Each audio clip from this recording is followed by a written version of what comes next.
internautes de la planète Sport TV. Comme vous le voyez tous, nous sommes ici à l'hôtel Nicotret.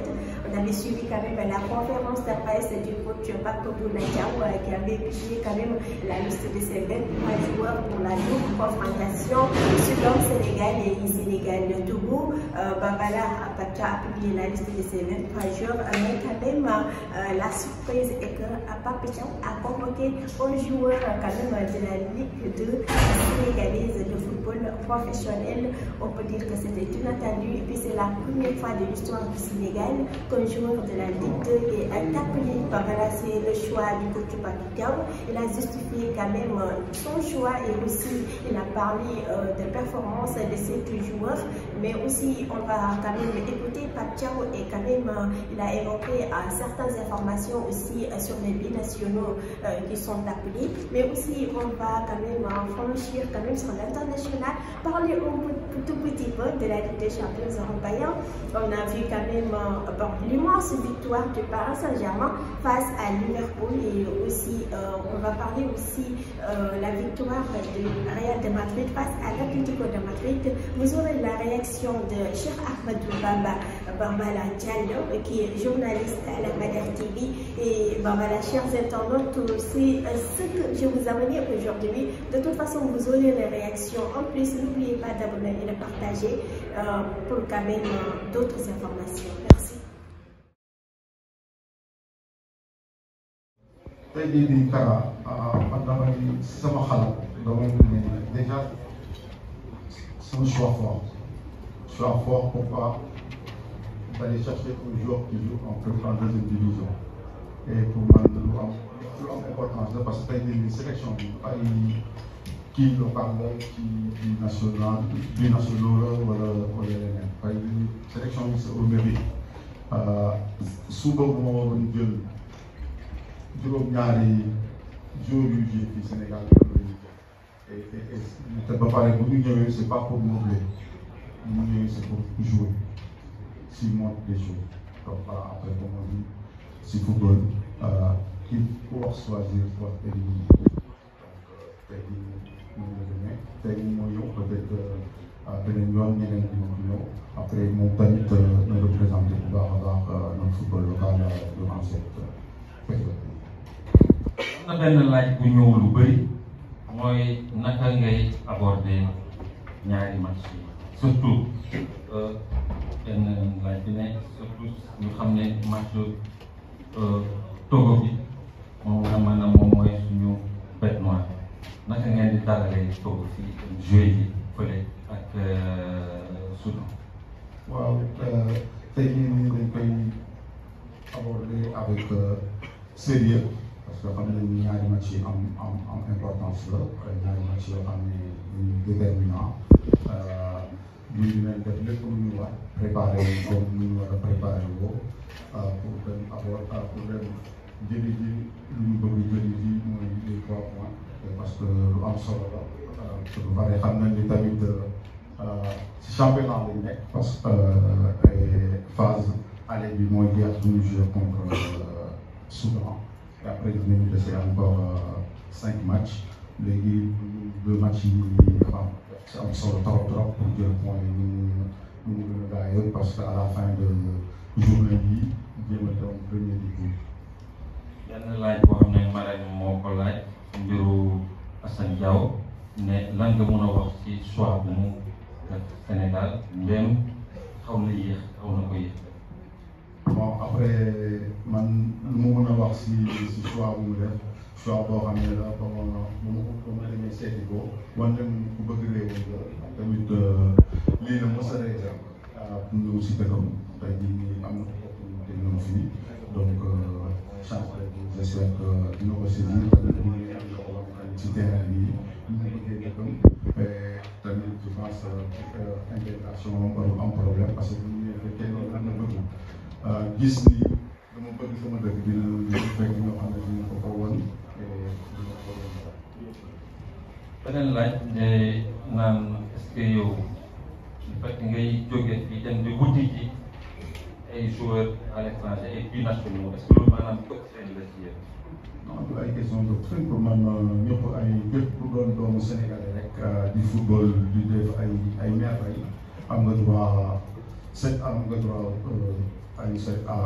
à être sélectionné et loolu am solo la tey jii nii gis nañ suñu doom nekk doomu réew mi nekk si bitim réew di def ay merveille donc man sama rôle mooy dem seeti leen parce que tamit dañ nekk si tànneer boo xam ne état d'esprit bi fi nekk xam na nu mu mel donc balaa nga dugal nit il faut nga dem waxtaan ak moom saytu ko xool tamit moom lan mooy bëgg-bëggam lan la bëgg tamit wax ñu tamit lan lu tax ñu jël si ko lu tax ñu bëgg ko andi tamit suñu rëkk loolu ci am solo.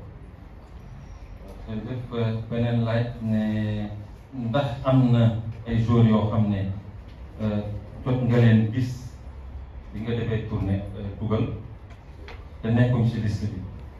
waaw loolu am na parce que tournée bi xaw yàgg naa ko tuuti waxtaan ak ñu bëree bëri mais après am na ñoo xam ne tey jii nii peut-être match yi di ñëw nekk mu fi di ñëw wala dans le futur dinañ fi nekk après nan lañ doon temps parce que tamit boo nee certifié am na avec moom réponse yu mu lay jox mën nga ko comprendre si loolu léegi voilà tey jii nii man pour man lu gën a am importance mooy suñu ñaari match yi tamit ñàkk moom benn jour yi fi nekk liggéey si moom pour day jëli fi première place bi importance à partir de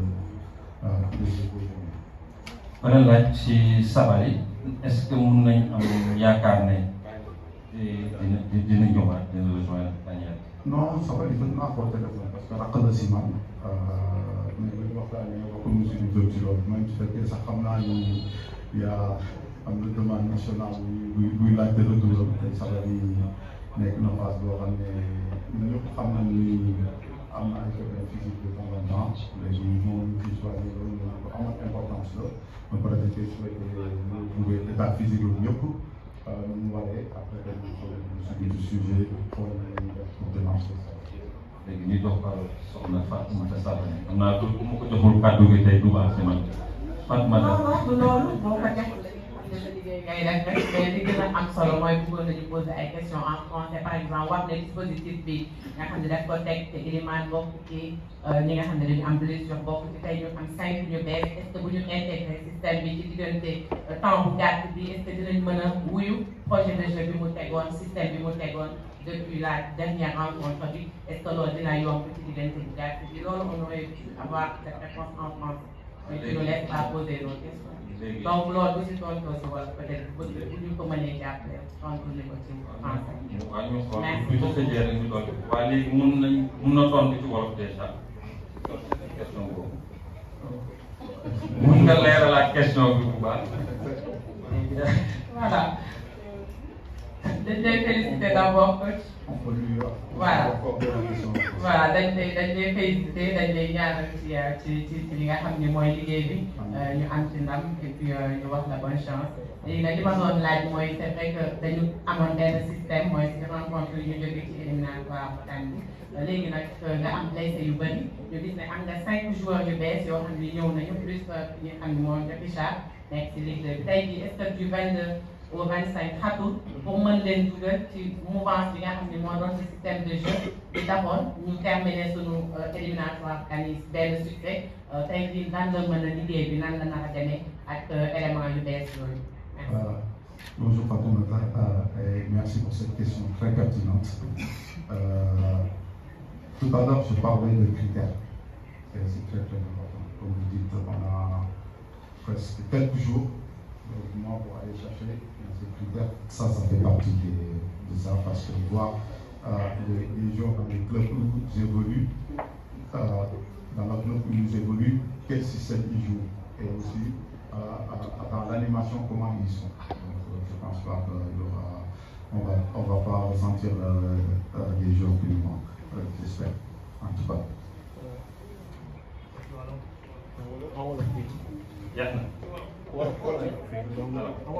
Non, donc no c'est ça.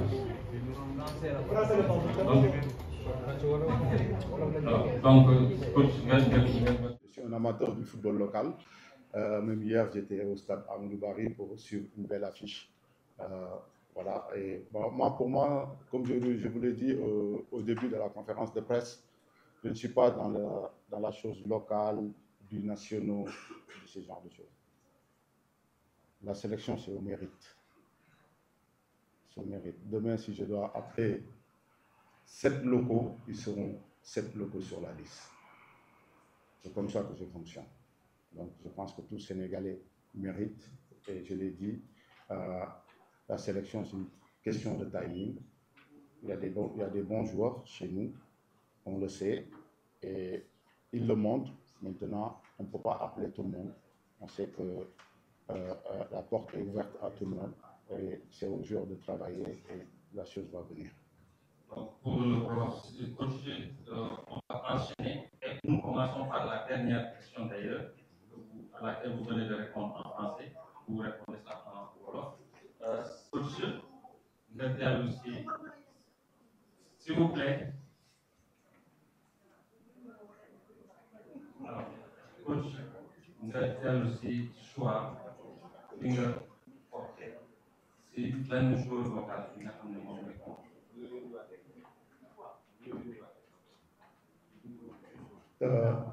tey jii nii Kara man damay sama xalaat dama ne déjà c'est un choix fort.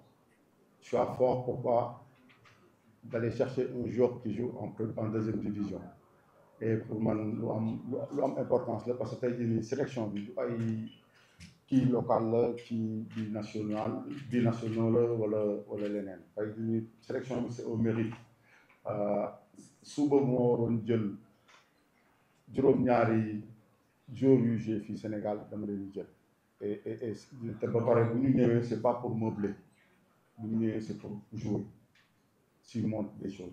Donc voilà, après comme on dit si football ku wax choisir ku wax éliminer donc tey jii nii noonu la demee tey moom moo ñëw peut-être beneen yoon ñeneen dinañ fi ñëw après moom tamit na représenté bu baax a baax notre football local durant cette période bi. am na benn laaj bu ñëw lu bëri mooy naka ngay aborder ñaari match surtout benn laaj bi ne surtout ñu xam ne match Togo bi moom maanaam moom mooy suñu traitement naka ngeen di jàllale Togo fii jeu yi fële ak Soudan. waaw tey jii nii dañ koy aborder avec sérieux parce que xam nañ ni ñaari match yi am importance la ñaari match yoo xam ne dañuy déterminant ñun dinañ def lépp lu ñu war préparé wu comme nu ñu war a préparé woo pour dem jëli ji lu ñu bëgg jëli ji mooy les 3 points parce que lu am solo la ba pare xam nañ ni tamit ci championnat lañ nekk parce que phase aller bi mooy jeex bu ñu joué contre Soudan et après dinañu desee encore 5 matchs léegi ñun 2 matchs yi nii daf ci am solo trop pour jël point yi nu mu gën a gaayal parce que à la fin de journée yi jéem a doon premier du tour. benn laaj boo xam ne Marème moo ko laaj mbiru Assane Diao ne lan nga mën a wax ci choix bu mu def Sénégal ndéem xaw na ko yéex. bon après man lu ma mën a wax si choix bu mu def choix boo xam ne la ba ma demee seeti ko wan ne ma ni ku bëgg réewam la ak tamit lii la mës a rêvé mu ñëw si dëkkam tey jii nii am na opportunité ñëw fii donc chance boobu j'espère que dina ko saisir tamit bu ñëwee dina ko wane tamit si terrain bi nu mu bëggee dëkkam tamit je pense intégration warul am problème parce que bu ñëwee fekkee loolu nag la bëgg gis ni dama bëgg sama dëkk dina fekk ñoo xam ne dinañ ko won et dina ko yombalal. beneen laaj de naan est-ce que yow su fekk ngay jógee fii dem di wuti ji ay joueurs à l'étranger ay binationaux est-ce que loolu maanaam doctrine la ci yéen. non du ay question doctrine pour man ñëpp ay képp ku doon doomu sénégalais rek di football di def ay merveille am nga droit à être sélectionné et loolu lu am solo la tey jii nii gis nañ suñuy doom nekk doomu réew bi nekk ci bitim réew di def ay merveille donc man sama rôle mooy dem seeti leen donc parce que tamit dañ nekk ci tanière boo xam ne état d'esprit bu fi nekk xam na nu mu mel donc balaa nga fi dugal nit il faut nga dem waxtaan ak moom saytu ko xool tamit moom lan mooy bëgg-bëggam lan la bëgg tamit wax ko tamit ñun tamit lan lu tax ñu jël si ko lu tax ñu bëgg ko andi tamit suñu dëkk loolu si am solo. jërëjëf beneen laaj ne ndax am na ay joueurs yoo xam ne jot nga leen gis bi nga defee tournée dugal te nekkuñ si liste bi. waaw loolu am na parce que tournée bi xaw a yàgg naa fa tuuti waxtaan naa ak ñu bëree bëri mais après am na ñoo xam ne tey jii nii peut-être match yi di ñëw nekkuñu fi ñi di ñëw wala dans le futur dinañ fi nekk après nañ leen jox temps parce que tamit boo demee seeti nit am na nooy waxee ak moom am na réponse yu mu lay jox mën nga ko comprendre si loolu léegi voilà tey jii nii man pour man lu gën a am importance mooy suñu ñaari match yi tamit ñaar fukk ak juróom-benn joueurs yu fi nekk liggéey si ñoom pour dem jëli ji première place bi lu importance à partir de ces deux journées. beneen laaj si Sabaly est-ce que mën nañ ko yaakaar ne dina ñëwaat dina rejoindre Daniel. non Sabaly jot naa ko téléphone parce que raq la si man mais ba ñu waxtaanee waxuñu si lu jëm ci loolu même su fekkee sax xam naa ni yaa am na demande nationale buy laajte retour am te Sabaly nekk na phase boo xam ne ñëpp xam na ni am na ay pépins physiques de temps en temps léegi moom mu ngi ciy soigné loolu moom lu ko amal importance la ba pare dañ koy souhaité mu retrouver état physique am yëpp nu mu waree après tamit ñu soog a dugg si biir sujet xool na la ñuy def pour démarcher Sabaly. léegi li jox soxna Fatoumata Sabaly naa du mu ko joxul kàddu gi tey du baax si man Fatoumata. non du loolu boo ko def ngay def rek mais li gën a am solo mooy bëggoon nañu poser ay questions en français par exemple wax ne dispositif bi nga xam ne daf ko teg te Ilimane bokk ci ñi nga xam ne dañu am blessure bokk ci tey ñu am 5 ñu bees est-ce que bu ñu intégré système bi ci diggante temps bu gàtt bi est-ce que dinañ mën a wuyu projet de jeu bi mu tegoon système bi mu tegoon depuis la dernière rencontre bi est-ce que loolu dina yomb ci diggante bu gàtt bi loolu on aurait pu avoir cette réponse en français mais tu ne laisses pas poser l'autre question. donc loolu bu si tontu aussi wala peut-être bu ñu ko mënee jàppale tontu ñu ko ci français. waaw ñu xool bu ñu tëjee rek ñu doon waa léegi mun na tontu ci wolof déjà tontu ci question boobu. Bonjour. nga leeralaat question bi bu baax. Exactement. voilà. On peut lui accorder la question en français. voilà dañ lay félicité dañ lay ñaanal ci li nga xam ne mooy liggéey bi. ñu am ci ndam et puis ñu wax la bonne chance. léegi nag li ma doon laaj mooy c'est vrai que dañu amoon benn système mooy si rencontre yu ñu jógee ci éliminatoire CAN bi léegi nag nga am blessé yu bëri ñu gis ne am nga 5 joueurs yu bees yoo xam ne ñëw nañu plus ñi xam ne mooy Richard nekk si ligue bi tey jii est-ce que du 22 au 25 xatul pour mën leen dugal ci mouvance bi nga xam ne moo doon système de jeu bi taxoon ñu terminer suñu éliminatoire CAN yi benn succès tey jii nan la mën a liggéey bi nan la nar a demee ak élément yu bees yooyu. Bonjour Fatoumata, et merci pour cette question très pertinente.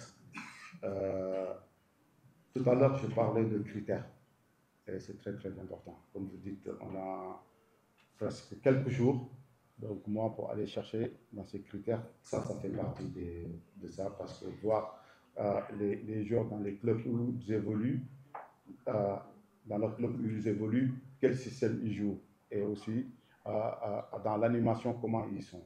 Donc, je ne pense pas qu'il y aura, on va pas ressentir les jeux qui nous manquent, j'espère, en tout cas.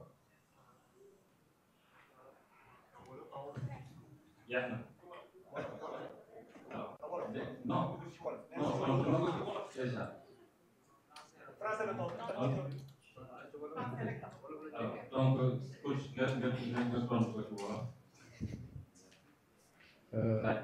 waaw tey jii nii comme nu ma waxoon rek man sélection yi dañ ko basé si ay critères donc critères yooyu dafa am importance question bu am importance la bu ñu jëlee bu ñu demee di jëli di ay joueurs pour match bi pour xam ne tamit am nañ ay manquements dinañ xoolaale tamit joueurs yooyu club yi ñuy joué ban système la ñuy joué ak tamit seen animation si lan la basé wu ak tamit ñoom nan lañ koy dundee. ba nga xam ne bu ñu ñëwee seen adaptation day yomb loolu si lu ñu gën a permettre ñu dem jëli ji ñenn ñi la comme lu ma wax sànq tamit ñu waxtaanal bari na du ñëpp a ñëw waaw loolu si lu gën a tax ñu def choix boobu loolu si la bokk.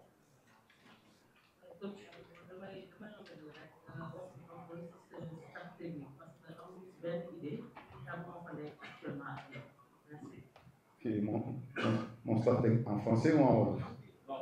On continue en wolof.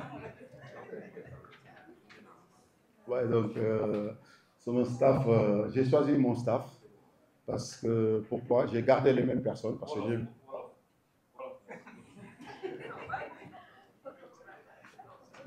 maa ngi jégalu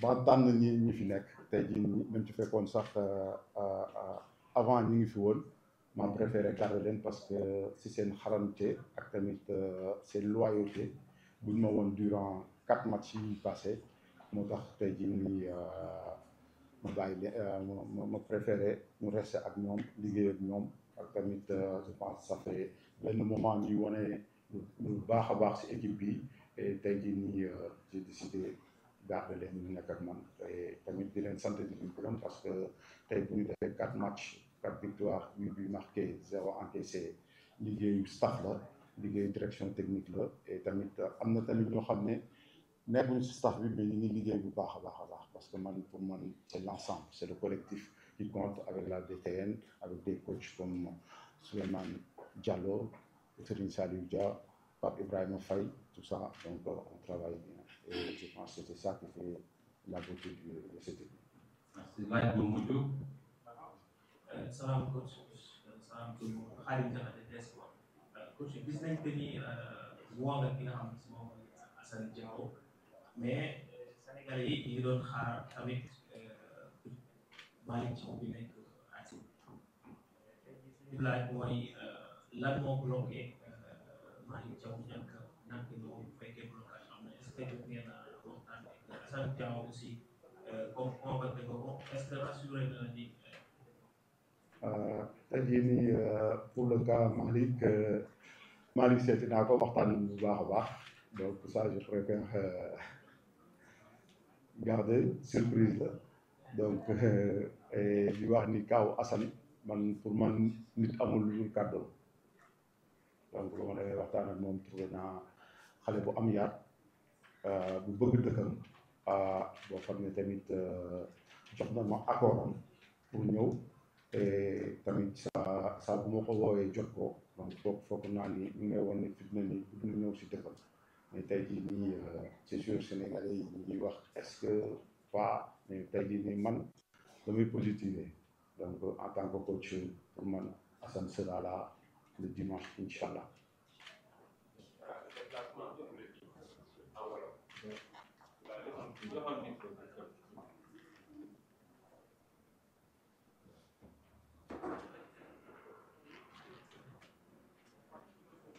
Moi, cette année, tu as poussé un talent. Regarde, poussé un talent. En fait, comme là, tu fais le choix de Canada. Tu vas voir, les deux pour un peu de mode, c'est qualité vraiment, tu as compris le mot,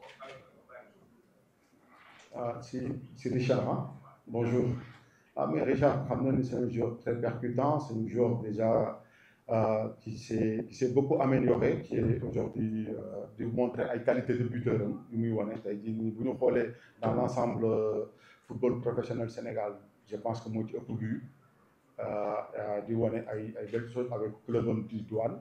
Je pense pour moi mérité une sélection bi et c'est le fruit de son travail et dina gën a ñaax ñëpp ñu nekk ci championnat bi ñu xam ni fii ku fi liggéey sa place ñu ngi ci équipe nationale bi.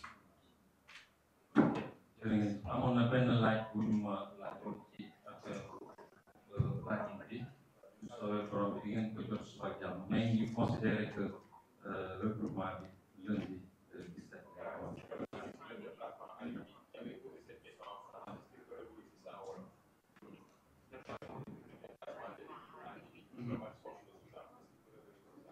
mais pour ma tonton maanaam naka ngay préparer déplacement naka ngay ngay préparé déplacement ci. waaw déplacement bi ñu koy dinañ ko préparé ak beaucoup de sérénité jël lu ci war yëpp pour mettre ko en place et tey jii nii xam nañ ni dañuy remercier suñu état ak suñu fédération effort yu ñuy def pour ñu faciliter un peu la récupération bu ñu demee bu ñuy voyager ci dëkk yu mel ni ay Libye nga xam ne mën nañ jouer après le match aussitôt ñëw ñibbi si surtout bu ñu gisee ni intervalle ñaari match yi c'est juste 3 jours loolu lu ci am solo la surtout période koor gi nga xam ne joueurs yi dañuy perte effort yu bëri récupération bi ci am solo la.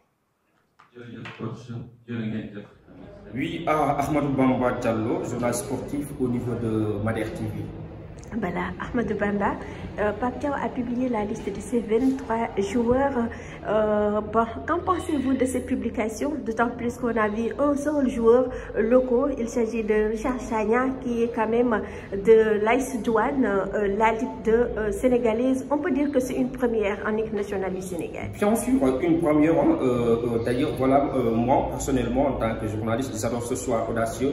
Le coach a eu à le faire, d'appeler Richard Sagna, voilà, qui évolue en tout cas en Ligue 2 sénégalaise à Douane. Donc je pense que voilà, ça change beaucoup de choses dans cette équipe. Des fois on exclut, on prenait c'est-à-dire le temps d'exclure exclusivement, c'est-à-dire ces joueurs qui évoluent en football local. Mais finalement on a vu le premier choix fort que le coach Pape Thiaw a eu à faire en allant appeler, c'est-à-dire ces joueurs qui évoluent en Ligue 2 et en train de faire en tout cas des progrès extraordinaires en marquant 9 réalisations. Je pense qu'aujourd'hui, cela justifie qu'il a lancé un signal fort aux autres joueurs, comme quoi que chaque joueur qui fournit des efforts aura sa chance vraiment en équipe nationale du Sénégal. Donc c'est un choix qu'on salue en partant dans le football local, pourquoi pas pour appeler cet joueur en tout cas du nom de Richard Sagna, qui est l'actuel meilleur buteur de la Ligue 2 en marquant 9 réalisations. Donc Pape Thiaw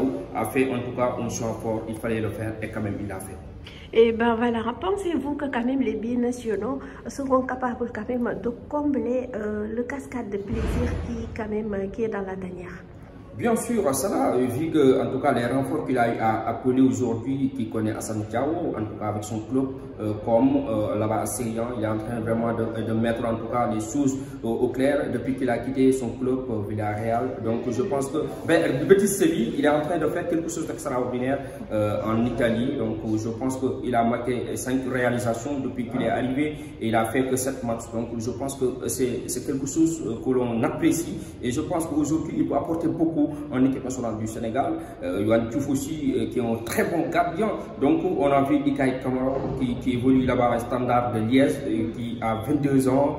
Antoine Mendy, voilà, qui est en l'OGC Nice, Cheikh Niass, Elas Véron, Assane Diao que je viens de quitter, de citer, qui évolue en com, donc 20 ans, et Richard Diatta en Ligue 2 Sénégal. Je pense qu'aujourd'hui on a des blessés, Nicolas Jackson, Eliman Ndiaye, qui ne seront pas là, avec aussi Seni Timothy Dian. Mais je pense qu'aujourd'hui ces joueurs qu'il a appelés peuvent vraiment faire l'affaire, pourquoi pas remporter les deux matchs et mettre le Sénégal en tout cas dans la première place, Inch'Allah.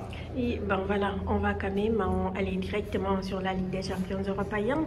Bon, on n'attendait pratiquement pas quand même, bon certains je peux dire, la qualification quand même du Paris Saint-Germain face à une équipe très coriace, le Liverpool.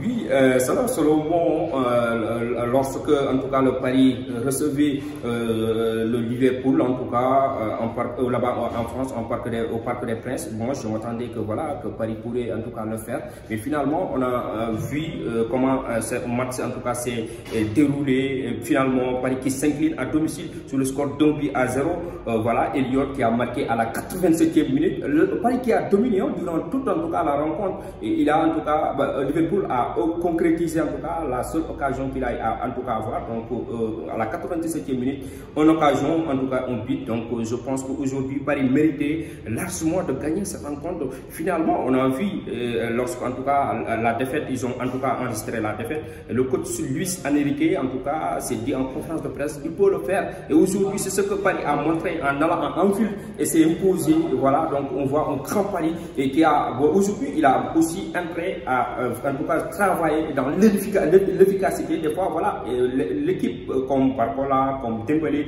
ils sont inefficaces devant les buts. Donc il y a des occasions, ça paye. Voilà, dès que tu es, voilà, il faut marquer. Dès que tu ne marques pas, voilà, dès que l'adversaire en tout cas a ces occasions, il peut vraiment faire mal. Donc il faut travailler dans cet aspect. Et je pense qu'aujourd'hui Paris a lancé un signal fort avec vraiment cette saison aussi. On a vu le travail colossal que l'équipe est en train de fournir avec en tout cas depuis l'arrivée de Enrique. Donc il est en train de faire vraiment quelque chose d'extraordinaire. Et je pense qu'aujourd'hui Paris a lancé un signal fort en tout cas en Europe. Et pourquoi pas, je pense que cette année-ci ça sera l'année de Paris Saint-Germain. Pourquoi pas aller en finale de la Ligue des Champions et pourquoi pas remporter pour une première fois ce majeur en tout cas trophée. Bon, voilà, espérons bien, mais quand même, on va parler quand même un tout petit peu de la victoire quand même de Real de Madrid qu'il a arraché, mais difficilement quand même face à l'Atlético de Madrid, son ennemi juré. Bien sûr, Real en tout cas s'y attendait, voilà, à mettre Perentano. En tout cas, on sait exactement, voilà, que l'Atlético avec son public, ça serait un grand match en tout cas que les merengues attendaient. On a vu dès la première minute, Atlético a pu en tout cas ouvert le score. Donc finalement, après les deux rencontres, aller comme retour, donc 2 buts partout. Donc il fallait partir 2 fois 15 minutes en prolongation. Finalement, le Real de Madrid va s'imposer aux séances de tir au but. Donc je pense qu'aujourd'hui, Real, quand ça ne va pas, il doit toujours vraiment... qui connaît Real, connaît en tout cas, c'est-à-dire qui connaît la Ligue des Champions, c'est que Real en tout cas pour faire mal. Real a gagné, mais cette équipe ne séduise pas. Bien sûr, ça ne séduit pas, mais aujourd'hui aussi, on voit en tout cas l'Atlético, c'est pas un petit club, voilà, c'est avec des grands joueurs de calibre international, je peux dire. Donc du coup, avec le public, c'était normal que Real joue comme ça. Finalement, l'important c'était de gagner le Real de Madrid et c'est puis imposé aux séances de tir au but. Et va affronter Arsenal, donc ça sera en tout cas une très belle affiche que les amoureux du football vont adorer. Real de Madrid, Arsenal, donc voilà. Je pense que le Real en Ligue des Champions, on sait que c'est le roi et je pense que cette année-ci aussi il peut le faire. Real, quand ça ne va pas, on a toujours, en tout cas, on voit toujours le Real qui crée des exploits. Donc pourquoi pas? Et moi je pense que cette année-ci aujourd'hui, le Real peut faire mal, mais Arsenal Real, je pense que c'est une très belle affiche que les amoureux du football vont aimer, vont adorer. Et Inch'Allah Rabbi, je pense que Real passera, pourquoi pas même pour décrocher sa 16e Ligue des Champions cette année-ci, Inch'Allah.